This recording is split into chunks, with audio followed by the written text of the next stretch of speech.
Hello to the world and to the kingdom citizens. I greet you in the precious holy name of Yeshua Messiah, Yeshua HaMashiach, who said in his word, John 8:32, and ye shall know the truth, and the truth shall make you free. Hi, I'm Dr. John Curry, Ambassador, Pan-African, and welcome to the Embassy of the Kingdom of Heaven on Earth. If you want to follow this podcast, please subscribe to JC Global Embassy TV1. Ring the bell and hit the thumbs up button. We're going to continue in this series entitled The African Glory Story. This is part 2 for Black parents and students of all ages. And we're going to deal with a man by the name of King Mansa Kankan Musa. And he was a ruler of from 1312 through 1337. And we're going to go in and talk about him. Again, that's King Mansa Kankan Musa. He was a black man that was doing great work back in the days of antiquity. And if you want to even get more African history as pertaining to where we are today and dealing with the white situation that's going on with white supremacy, you can visit my podcast on JC Global Embassy TV1. And these are all caps, TV1. And therefore, you can be able to get any type of resources you want. You'll be able to glean from those resources, and hopefully they'll be able to help you and you can benefit from them. So we're going to go in on King Mansa Kankan Musa. King Mansa Kankan Musa, we'll call him for the sake of this teaching, Mansa Musa, King Mansa Musa. He was ruling from 1312 through 1337. His worth was more than $400 billion in today's currency, meaning that he was the wealthiest man on the earth, more than $400 billion in today's currency. He was also a businessman in gold, salt, and ivory. That was the main commodities during that time. He was a major influence during that time. He was also a major sponsor and influence of the University of Timbuktu, Sankore. This was all in the Mali Empire. You see, the University of Timbuktu was not just any old kind of university. What I want you to understand, the University of Timbuktu had various types of things that was going on at the time. And as you can see behind me, you see the University of Timbuktu right there. At that time, it was considered to be a mosque, and that mosque is where a lot of great studies went on. And the gentleman to your here is King Mansa Kankan Musa. The reason why it's important for me to make sure you understand that these people were black is because all over the world, all black folks get is that we're dumb, we're stupid, we've never done anything. And what I'm trying to do is correct that. And I know there are hundreds and thousands of other black men and women trying to correct that by merely just bringing the truth to be, so people will know that black people are the greatest people, or came from some of the greatest people in the whole universe, the whole world. We are the ones that built civilizations, and the world followed us as building it. But today, they try to make us think, or especially our children, they try to make our children think we're nothing, we're stupid. And then they try to make some of us older people think that we haven't done anything. So this is a challenge for all historians, for all those that are getting into black history. I've been doing this for more than 35 years as a black historian. And I've come to understand some great stuff about us over the years that doesn't make it to the news, doesn't make it to MSNBC nor CNN. And if it does, it's kind of put down or talked down. Or what they love to do is give our history during Black History Month. Well, Black History Month wasn't, we didn't declare it, it was given to us, just like Juneteenth was given to us. So I think it's about time for us to declare who we are for ourselves and stop letting everybody else define us. So I trust you really enjoy this, this clip on the African Glory Story series as we deal with today, King Mansa Kankan Musa. Yes, he was a businessman. He flourished in gold, salt, and ivory, which was the commodities of that day. He was also a major influence of the University of Timbuktu, Sankore, and the Empire of Mali. Understanding that the University of Timbuktu had focuses on astronomy, mathematics, history, medicine. Now, to understand that, this is back in the days of antiquity. This is 1312 and through 1337. This is before Christ. All of this was going on before Christ. So when we look at the University of Timbuktu, it's the first university in the world. First university in the world. There was no Harvard, there was no Yale, there was no Princeton, there was no European university. The University of Timbuktu, a black university, was the first university in the world.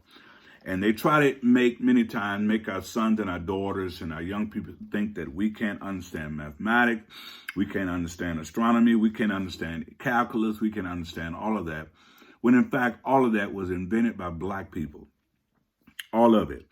Also in medicine, the University of Timbuktu focused on medicine. As you heard me say in part one, that Imhotep was the first medical doctor. He was a physician, and he had more than 48 different types of portions as dealing with injuries.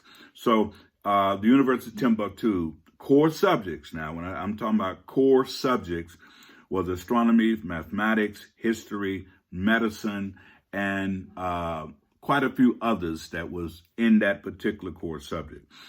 Okay, there was over 100,000 people attended the University of Timbuktu. 100,000 that attended the University of Timbuktu. And in the Timbuktu, you had the University of Sankore, Sankore University, Timbuktu University, and these was great universities as they're flanking one another in the Empire of Mali. Timbuktu was the world's first and oldest university, which was black. It was black. It was a black university with 100,000 people attending and more than 25,000 professors. Now, let's just take a look at who was on the guest list, or shall we say, attended the University of Timbuktu. You had the great minds, the so-called great minds of Europe.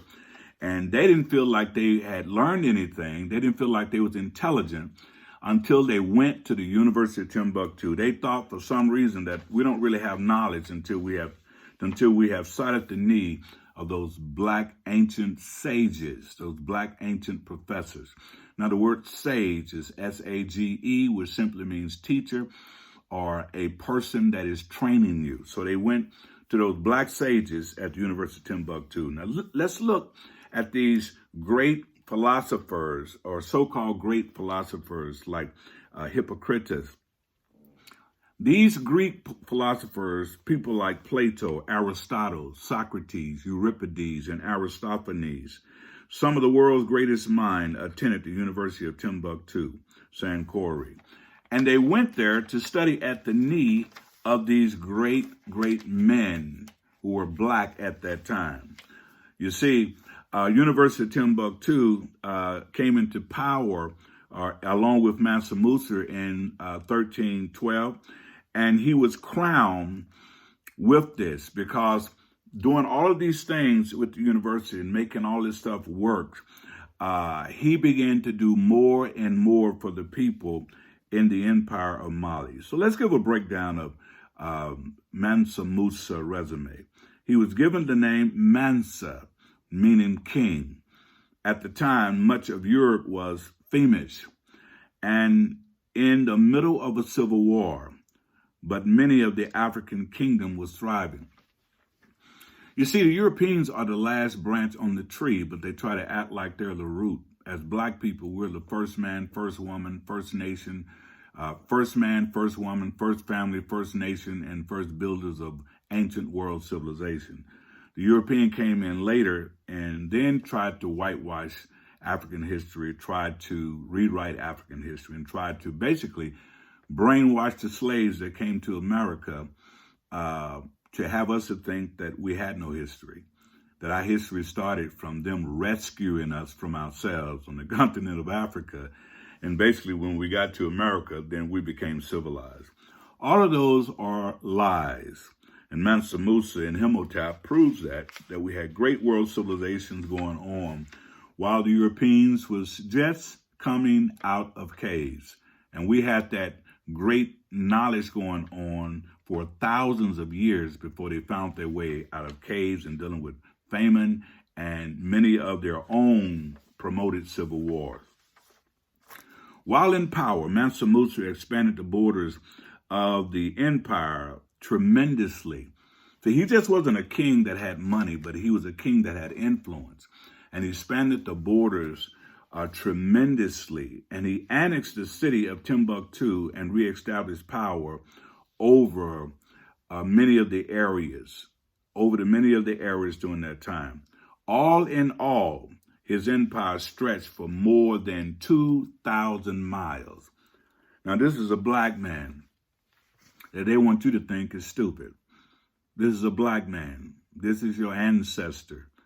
You young black boys, young black girls, this is your ancestor. And to you mothers and fathers, this is your ancestors that have done all of these things.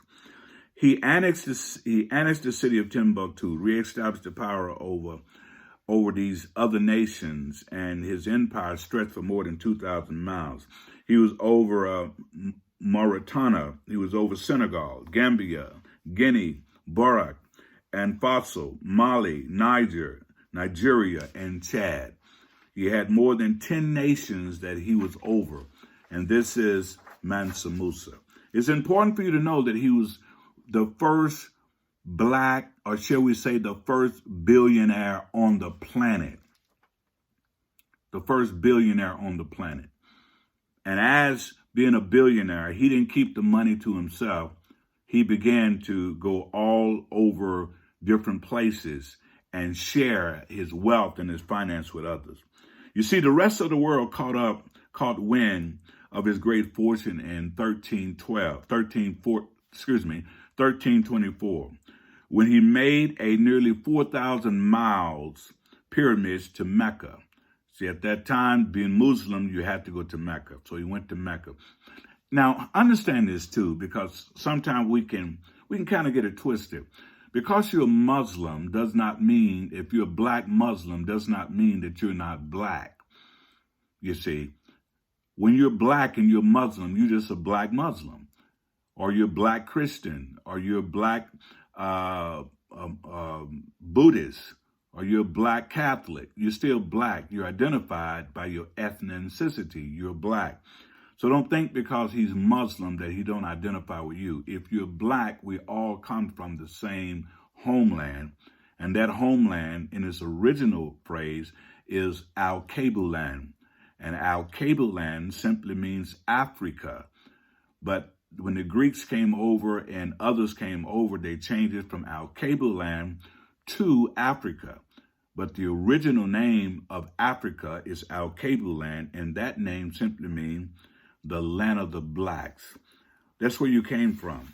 So he did this 4,000-mile pyramid over to Mecca.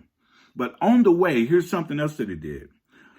He was not one to travel on a budget, or he brought a caravan stretching as far as the eye can see. So he was on his way going to Mecca. He was just giving out money.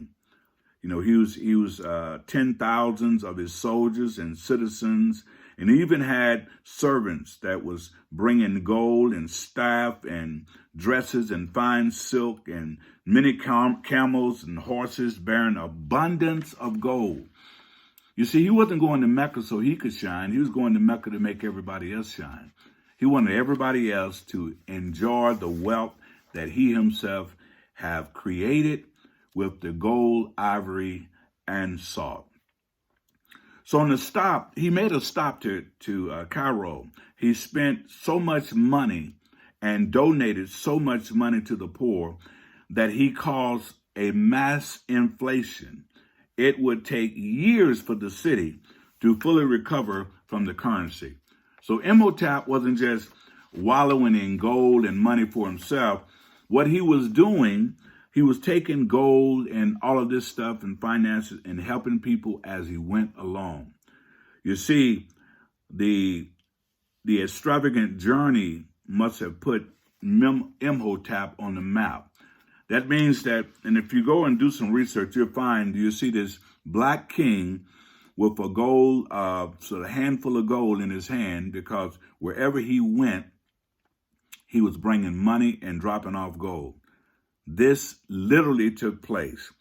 But they wanted black people to think, they want you to think that your forefathers didn't do anything, that you came from monkeys and gorillas. But Imhotep put himself on the map as a black billionaire in today's currency and did all of those great things while going to Mecca. The material riches wasn't the king's only concern. He wasn't just concerned about material riches. As a devout Muslim, he took a particular interest in Timbuktu. As we said before, he urbanized the city of Timbuktu by building schools, mosques, and a major building of legendary things so that people could come and look at how great Timbuktu was. See, during that time, thousands of years ago, no structure was built like that. That is the University of Timbuktu, Sankore. He did so much great work until people, even to this day, are still at awe at the stuff that he did. So to the young black boys and girls and parents, you have to know that you came from great legacies of great black men and women as we move on. Great black men and women that did some great things before we was even here. Our legacy is greatness. Our legacy is not mediocrity. Our legacy is not laziness. Our legacy is not doing drugs and getting high. Our legacy is not drinking and become alcoholics. Our legacy is not having 1,000 women, about 100 different women, and got kids all over the world. Our legacy is greatness. And with our greatness, we must pass that on. So after reigning for more than 25 years, King Mansa Musa died in 1337. He was succeeded by his son. The king's richest legacy persisted for generation and generation, even unto today. I just want you to get this is just a snippet. It's just a little glance of King Mansa Kankan Musa, the great work that he done, and the great work and the legacy that he left for us as black people. We can do the same thing. All we have to do is make sure that we want to leave something so our children can begin to follow. So that's part 2. Stay tuned for part 3. And we trust that you're receiving this as it's given. The African Glory Story for black parents and students of all ages. I trust you'll come and see part 3 as we continue in this African Glory Story series. God bless. Until next time.